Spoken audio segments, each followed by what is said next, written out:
Hello everyone.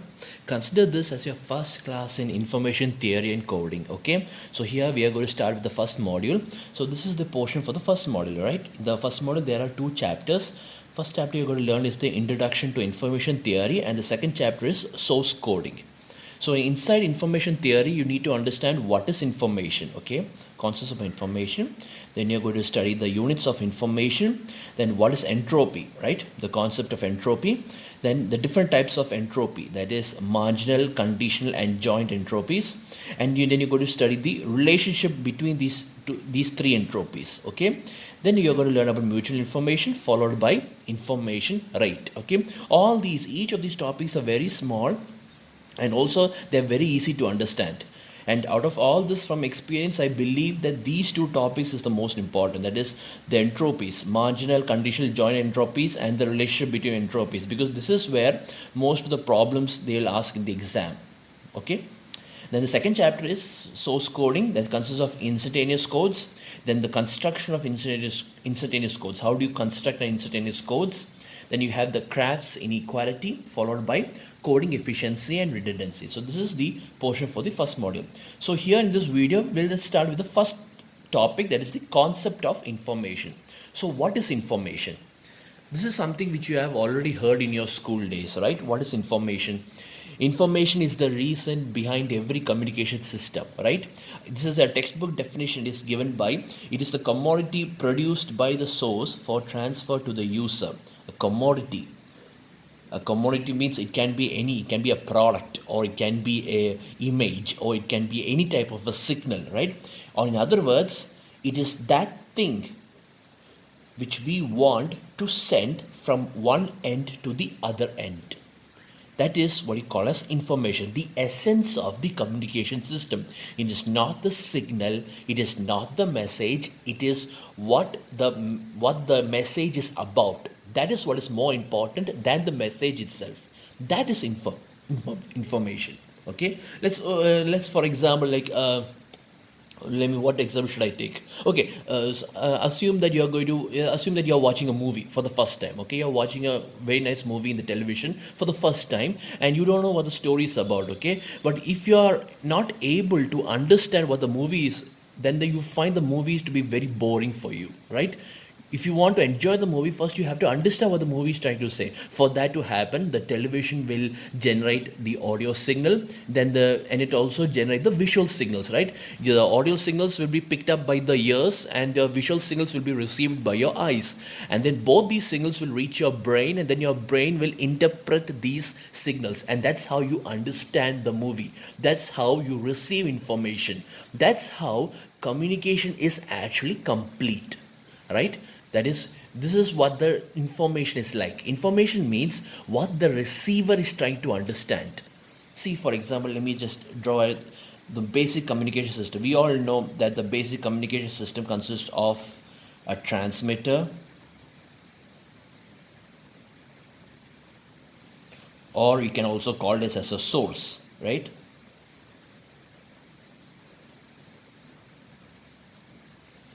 This transmitter will pass a series of messages or signals through a channel, right? And this channel is also called as a transmission network, or whatever. It can be an air, or it can be space, or it can be through any medium, right? And then finally, through this channel, it will reach the receiver.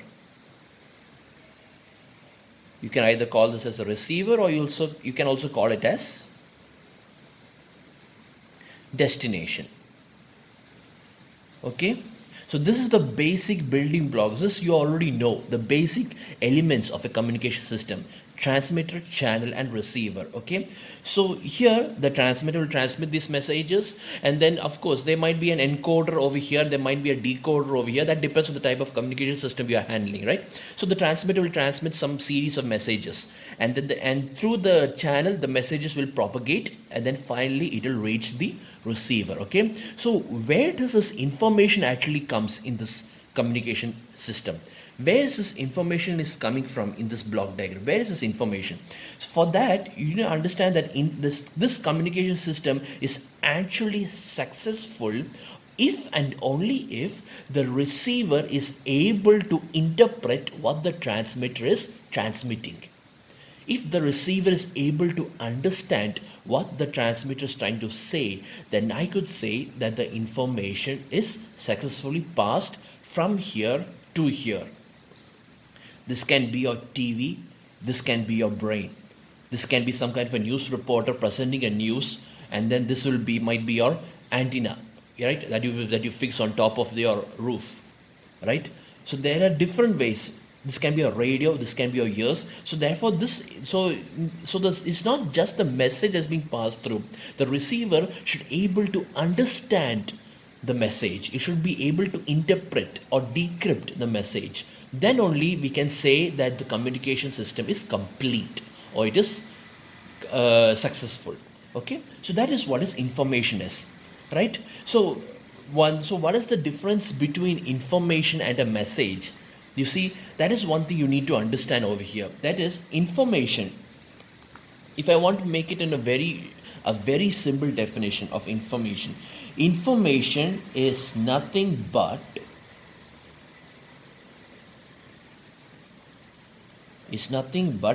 how much you don't know about a particular situation.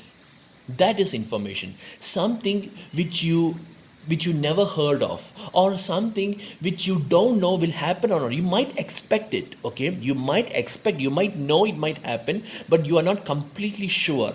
You're not completely aware. For example, you are waiting for your exam result, okay? You don't know how much mark you will get, okay? Sometimes you might, if you have done very poorly, sometimes you might expect you will fail for that exam, or sometimes you have done well and you expect to get very good marks for the exam. But whatever it is, you might have some expectation from yourself, but you don't know the actual result. Knowing the actual exam result, that is information. It is nothing but the amount of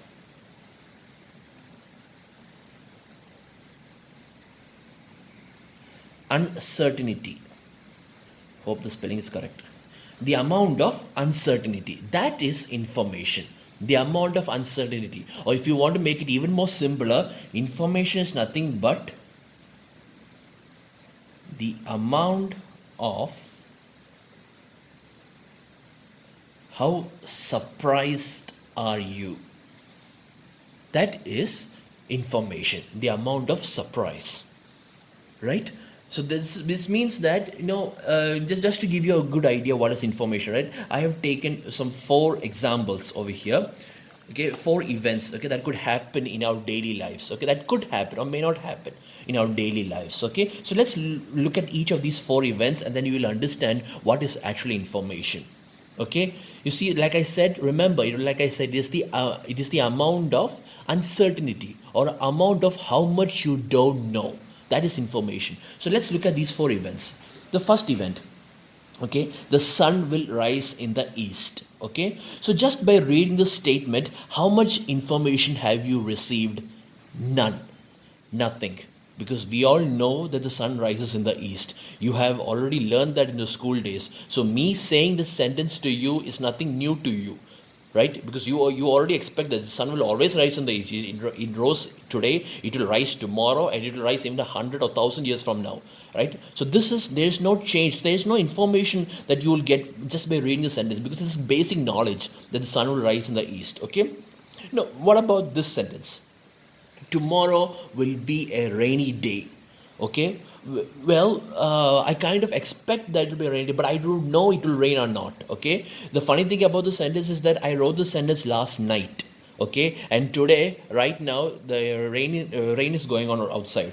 So this actually happens to be true. This just because luckily this became true. So one thing about the sentence is that you kind of expect it, but you don't know whether it will happen or not. But once when you in the newspaper, when this message comes, then you will realize, okay, so tomorrow will be a rainy day. So you receive some amount of information, right? So if you compare these 2 statements, the first event does not give you any information because you already know this will happen. Whereas the second statement, you kind of expected it. All right, you kind of know it. You don't know if it will happen or not, but you kind of expected it. That is this information, okay? Now, let's look at the third sentence, all right? the number of COVID-19 cases has decreased rapidly. We all know that in so far the newspaper headlines is saying that the COVID cases are actually increasing, right? Then one fine morning when you take the newspaper, you read that instead of increasing, now they are saying it decreased, and that too it decreased rapidly. Miraculously something happened and now the COVID cases has been declining. So when you read this case, you kind of get shocked, or you kind of get unexpected, because you never thought this will happen, right? This, you never expected that this will happen in the first place, right? So that is information. So this gives you more information than this and than this, right? This will give you more information than any of these two cases, right? Because why this thing gives more information? Because you never expected this to happen, or in other words, the probability of this event from happening was very, very low, right? That is why you never expect. That's why this statement will give you more information. Now look at the last event. Okay, in the newspaper headlines they might write this kind of a sentence: there will be a series of earthquakes in your neighborhood tonight. Now, when you read the statement, this will actually surprise you to your core. You will be so shocked that you will don't know what to do, right? Why are you shocked? Why are you surprised when you are reading the sentence? It's because you never expected it to happen. The probability of this event was actually minute. You never expected it to happen, right? So when you read the sentence, if I'm saying it in another way, if these four events, if these four sentences were put, hypothetically, if these four sentences were put in a newspaper headlines, then the one that will shock you the most will be this one. Because the reason is you never expected this to happen, or the probability of this is happening is 1 in a million. 1 is to 10,000 or 1 is to 100,000. You never expected this to happen. So this statement gives you the most number of information. Whereas this event, you also didn't expect that to happen, but it doesn't shock you, because we know that the vaccination is being developed as we speak, right? So we know this will happen somewhere in the future, but you just didn't know it will happen. So this will give you more information and lesser probability, whereas this is kind of you expected by 50-50 chance. It might rain or it might be a hot sunny day, but you know something is going to happen.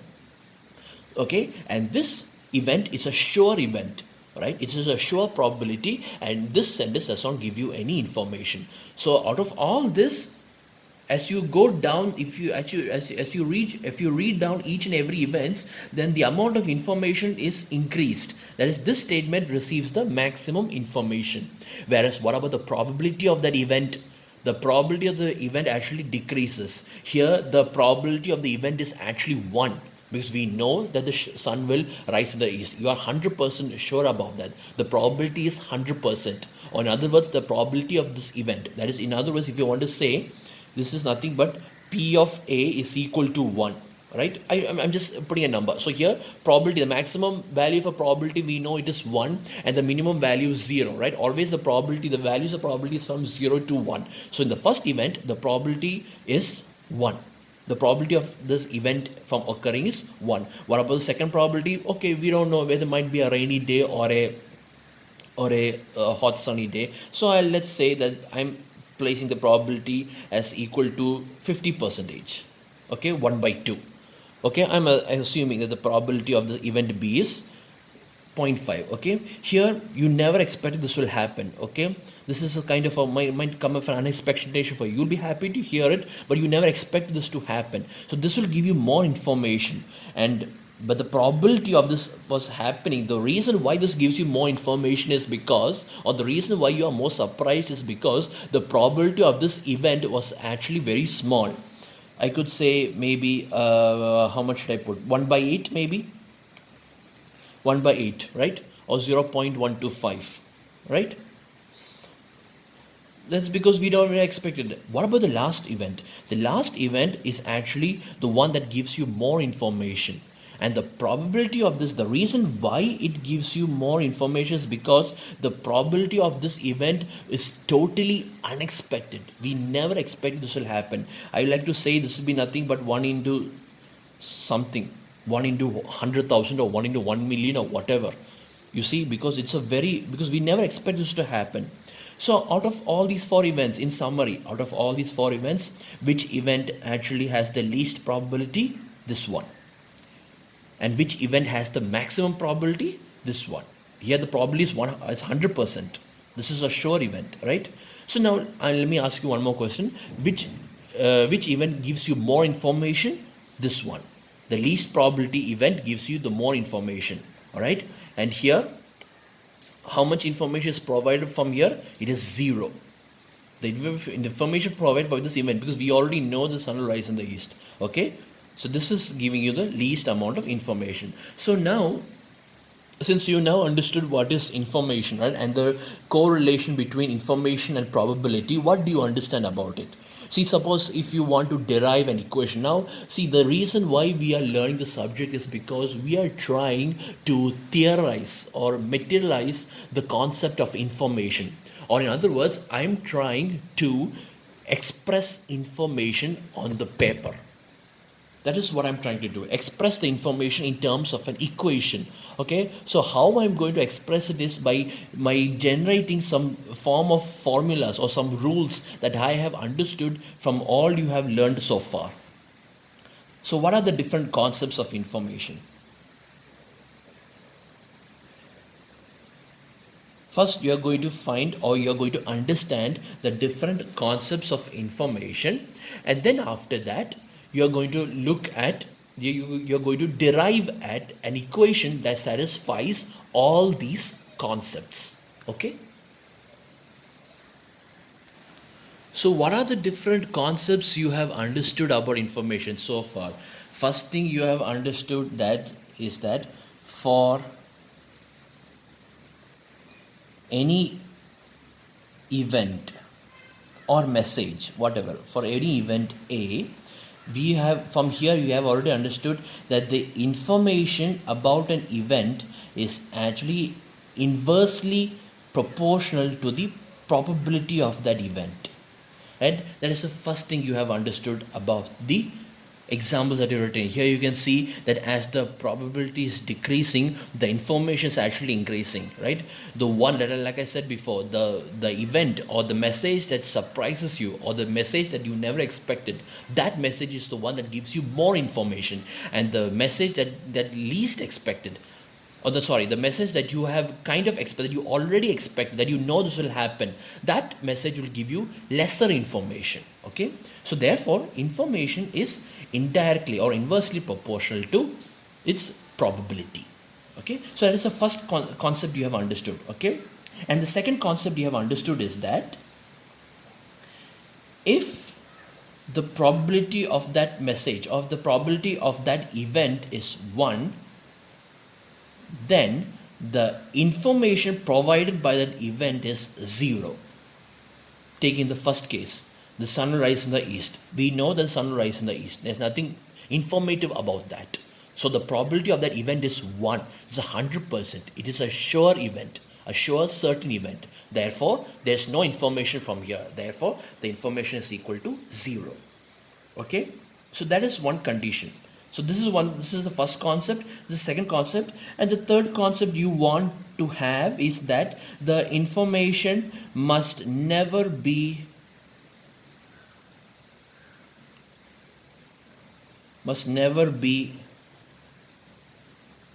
negative. It must always be positive. We know that the values of the probability is always between 0 and 1. Right? 0 less than or equal to probability of A less than or equal to 1. So we know that the values of probability is between 0 to 1. So when the value of probability is between 0 and 1, the value of the information must always be greater than 0. It must always be positive. It must always be positive. That is the third condition. Okay. So now, like I said before, the reason why I'm developing these concepts is because I'm trying to create an equation for the information. That is what I'm trying to do. I'm trying to create an information, the equation for the information. So you know that any function can satisfy all these three concepts. Any function. right? Exponential function or hyperbolic function or rectangular function or logarithm function or any function, you can use it to satisfy all these three concepts. But there is one more concept that you need to understand about information, and that is the sure and the final and the most important concept. And that concept is that, suppose a transmitter, okay, suppose a transmitter is trying to transmit two messages. A transmitter is trying to transmit two messages. One is called as the message A and the other is called as message B. Right? It is trying to transmit A and B, only two messages. So we don't know which message will transmit. It will either transmit A or it will either transmit B. Okay? And then we have a receiver. And the receiver will receive these two messages. Okay? The receiver will receive these two messages. So if the receiver receives message A, suppose if the receiver receives message A, then the amount of information received by the receiver is I of A. I of A, units of information. Units of information. And if the receiver receives the message B, then the amount of information received by the receiver is I of B units of information. Okay. So in that case, the total amount of information received by the receiver is I of A plus I of B, which is I of A plus I of B. Okay, we all know this already, right? That is, if the messages are being sent in a series, then your information will also increase depending on the message, right? So first the transmitter transmitted message A, so the receiver receives the message A, and then it will do some kind of decoding or decrypting or whatever, and it will receive the information regarding to message A. And after that, when the transmitter transmits message B, then the receiver will receive I of B. That is the information with respect to message B. So the total information received by the receiver is I of A plus I of B. Okay. Now imagine, all right, instead of this transmitter transmitting A and B in a series, assume that the transmitter is not transmitting A and it is not transmitting B. Instead, it is transmitting another message called C. And what is C is? C is nothing but the mixture of A and B. It is the composite message that contains both message A and message B. That is what this means. A dot B. That is instead of transmitting A and B separately, the transmitter will now transmit only this message C, where C is nothing but the composite message of A and B, which means A and B are actually the sub message of this message of C, right? So instead of transmitting A and B separately, the transmitter will transmit C, and in that case the receiver will receive C. The receiver will receive the message C. Now, even if the receiver receives message C, even if the receiver receives the message C, I want the total amount of information to still be this. I want the total amount of information to be I of A plus I of B. Or in other words, even if these two messages are transmitted separately, or even if you are combine these two messages in some kind of a modulation or any format, whatever it is, the amount of information must always be additive. You need to add the information, whether you are sending the message in form of message A plus message B, or you are trying to send the information by message A into message B. Whatever it is, the amount of information must always be I of A plus I of B, whether it is plus or whether it is multiplication. It should be I of A plus I of B. Now, I am asking you, which function satisfies all these conditions? The thing is, lots and lots of functions satisfies the first three conditions, the first three concepts, right? This can be achieved by any function. All you need to do is simply put 1 by p in the equation. That's all. Simply put 1 by probability in the equation, and the first condition is satisfied. Okay, whereas the second condition, only very little function is able to satisfy the second condition, and also the third condition, but only one and only one condition, one and only one function satisfies this concept. Only one function that satisfies this condition, that is when the input is a plus b, or if the input is a dot b, the output will always be the sum I of a plus I of b. Which function is that? Which function satisfies the fourth and the important condition? And that is nothing but, you already know this, log function, logarithmic function.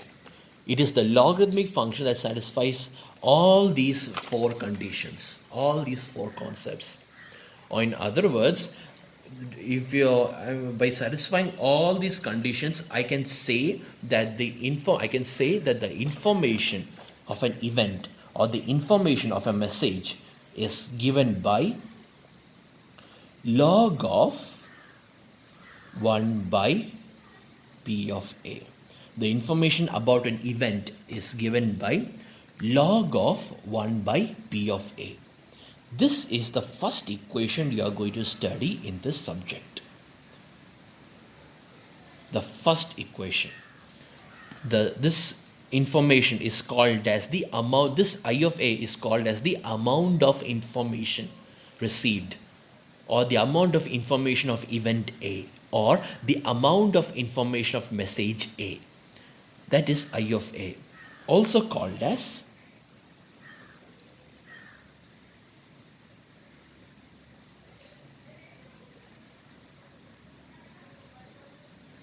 self-information, amount of information, amount of uncertainty, amount of surprise. Okay, and it is given by log of 1 by p of a. Okay, here you can see that you have to understand that log of a function does not mean that the base is always 10. Okay, it doesn't represent that base is always 10. It can be, the base can be either be 2, or it can either be 3, or it can either be 4, or it can either be 10, or it can be a natural log. Natural log means then the base will be equal to e, exponential function e, right? So so far I'm not specifying what the base is. I'm just representing the base as an unknown variable. Okay, but whatever it is, the most important thing is that the equation for the information is log of 1 by p, log of 1 by probability. Okay, why did I choose this equation? Is because this equation satisfies all these four conditions. For example, let's take the first condition. I of a is inversely proportional to 1 by p of a. That is, information must be inversely proportional to probability. Is it inversely proportional? Yes. See, inside the bracket it is 1 by p of a. So the first condition is satisfied. What about the second condition? If p of a is equal to 1, then I of a must be equal to 0. That is, for a sure event, no information should be, there will be no information if the event is a sure event, right? So in that case, substitute p of a is equal to 1. What do you get? Log of 1. Log of 1 to any base is actually 0. Log of 1 is always equal to 0. So I of a is equal to 0. So the second condition is also satisfied. And also over here, between the values 0 to 1, if you substitute any value between 0 to 1 over here, this value will never become negative. This value will always become positive. So the third condition is also satisfied. And last and not the least, the last condition is also satisfied over here, right? Because we know that log 8, right? Log 8 is actually equal to log 4 plus log 2. Likewise, log 10 is actually equal to log 5 plus log 2, right? Log 6 is actually equal to log 2 plus log 3, right? That is, the product of two numbers is actually the sum of its logarithmic function. Its log function is actually the sum of its logarithmic function. So therefore, only logarithmic function satisfies all these four concepts. right? And that is why we derive that the information of an event is nothing but log of 1 by P of A units of information. Okay? So this is your first equation you need to study and understand. Okay?